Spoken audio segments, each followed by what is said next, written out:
Assalamualaikum warahmatullahi wabarakatuh. Perkenalkan, saya Babai Barko atau Bunda Esa dari PKK Desa Kebon Ratu, Kecamatan Lebakwangi. Adik-adik yang luar biasa datang ke sini dengan ceria. Datang dengan ceria sambil membaca. Perkenalkan, dengan saya Bunda Esa yang akan mendongeng untuk kita semua.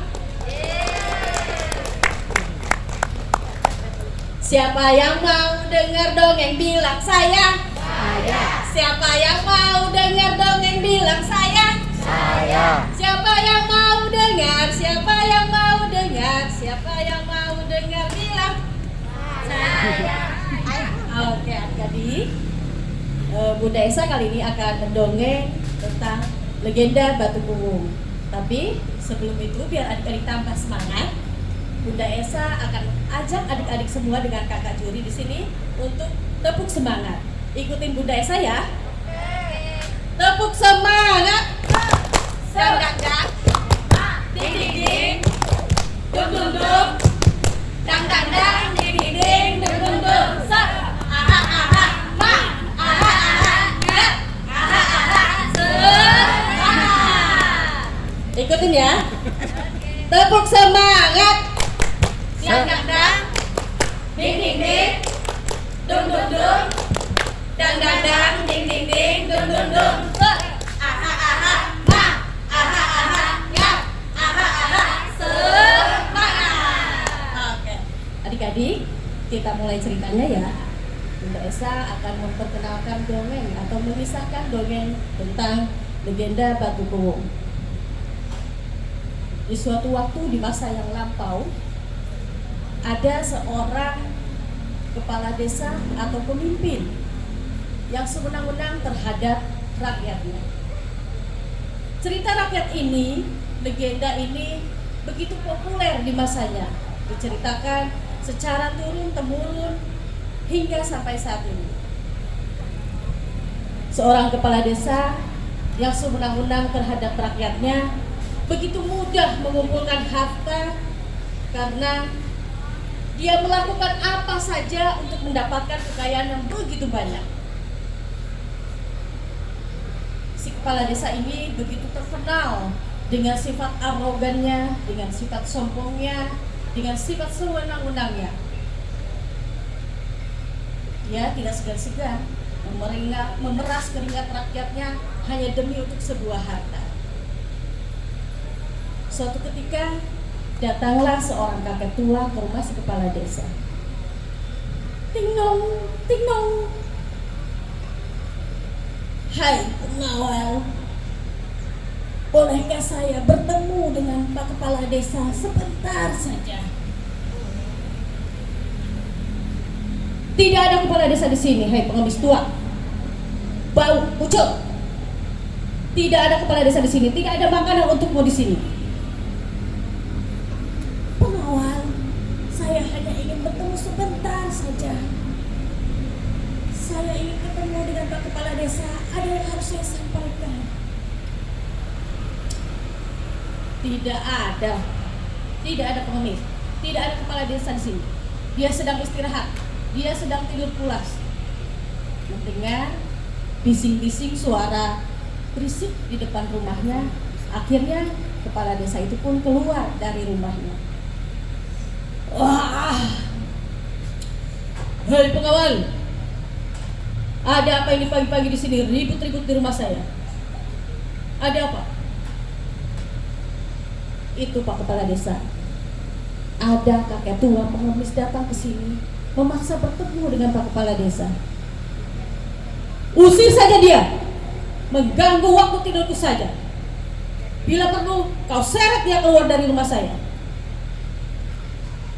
Mendengar perintah itu, si para pengawal dan anak buahnya pun akhirnya memaksa si kakek tua itu keluar dari rumah si kepala desa.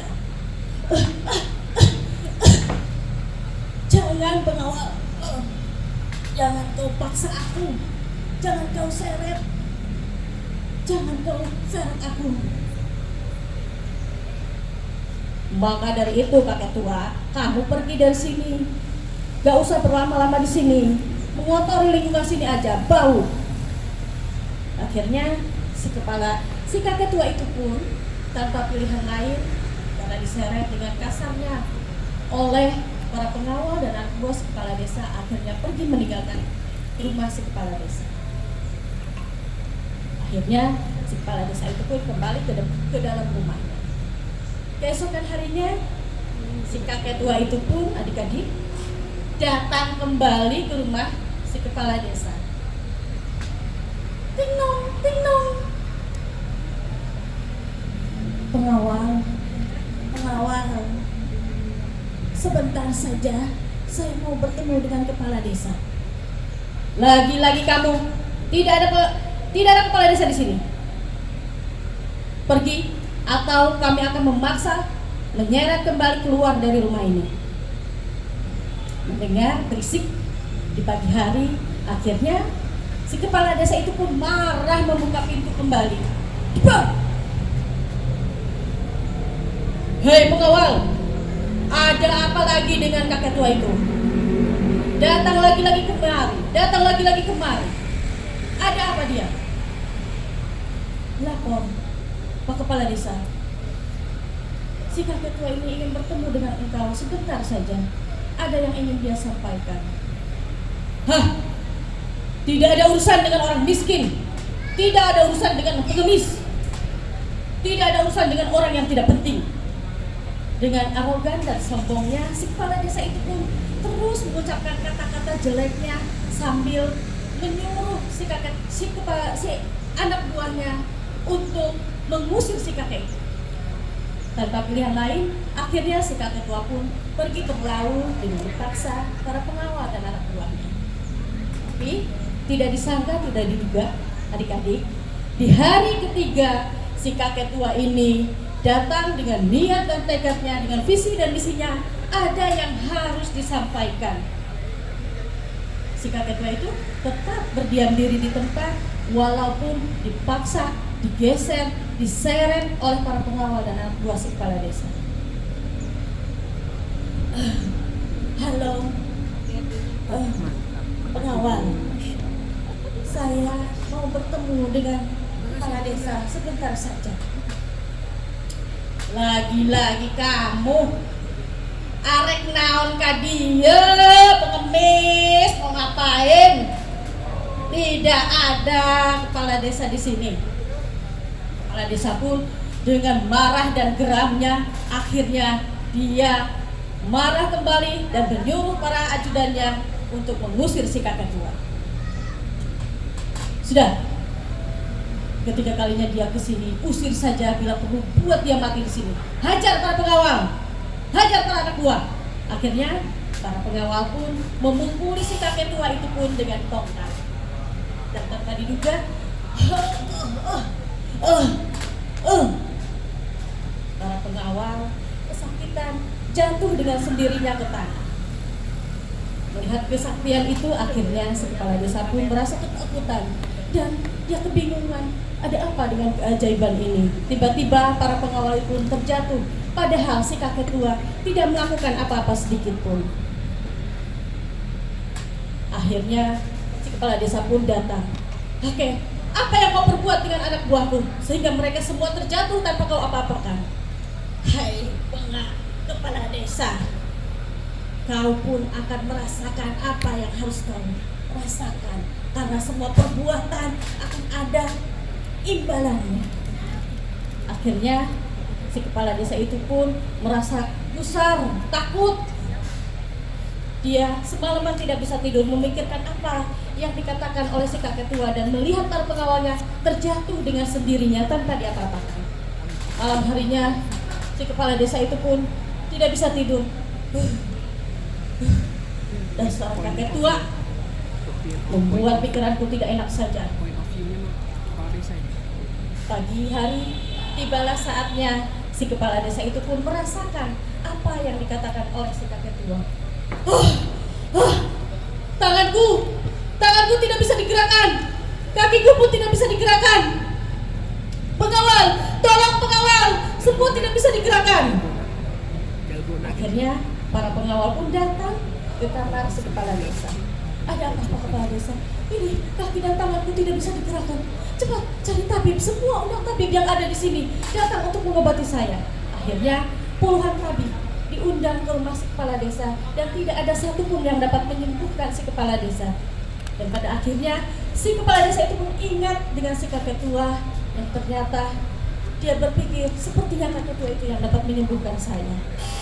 Akhirnya si kakek tua itu pun diundanglah ke rumah si kepala desa dan menyembuhkan si kepala desa.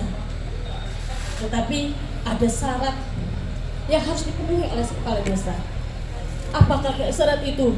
Ada 3 syarat yang harus kamu penuhi. Yang pertama, kau berhenti dari sifat sombong, angkuh, kikir, pelit. Yang kedua, kau harus bertapa di kaki gunung karang, di batu cekung. Yang ketiga, kau harus berbagi dengan rakyatmu sehingga kau bisa merasakan apa yang mereka rasakan, karena harta yang kau dapatkan dengan cara yang tidak halal. Akhirnya si kepala desa itu pun melakukan 3 syarat itu dan dia akhirnya sembuh dengan perlahan, dan dia pun segera menunaikan kewajiban 3 syarat itu, membagikan seluruh harta kekayaannya kepada rakyatnya, tak hanya menyisakan 1 kotak sawah kecil untuk memenuhi kehidupannya. Adik-adik, hikmah yang bisa kita ambil dari sini, apapun profesi kita, jabatan kita, kekayaan kita, semua hanyalah titipan. Kita dikasih peran sebagai penerima titipan, bukan sebagai pemilik dunia. Jadi mudah-mudahan kita semua adik-adik di sini bisa mengambil hikmah bahwa sejatinya semua yang kita punya, semua yang ada di dalam diri kita adalah milik Allah Subhanahu wa taala. Amin. Ya Rabbal alamin. Kalau ada sumur di ladang, bolehlah menumpang mandi. Kalau ada umur yang panjang, bolehlah Bunda Esa berdongeng di sini kembali. Terima kasih. Wassalamualaikum warahmatullahi wabarakatuh. Waalaikumsalam.